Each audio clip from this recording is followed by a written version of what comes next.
A Venezia oggi Confindustria con Fondazione Bevilacqua La Masa per presentare una nuova iniziativa che vede il mondo dell'impresa al fianco al mondo dell'arte.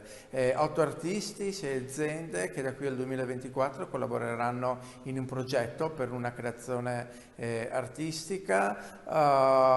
un'evidenza anche in questo periodo che non è particolarmente semplice per le imprese di restituire qualcosa ed essere vicine al proprio territorio. Oggi è stato un momento estremamente importante in questa conferenza stampa essere qui per questo progetto Alchimia che riguarda imprenditori e artisti. È un progetto che abbiamo ripreso in Confindustria Veneto, io faccio parte dell'advisory board, con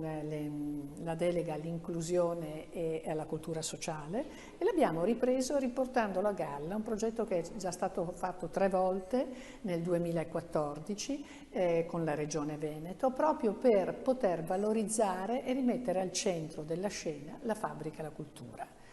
Oggi abbiamo avuto questo incontro, adesso inizierà questo percorso di circa 8 mesi che porterà ad avvicinare e a descrivere nel concetto della sostenibilità, dell'economia circolare, che sono il tema che abbiamo posto al centro, questa relazione importantissima tra artisti e imprenditori.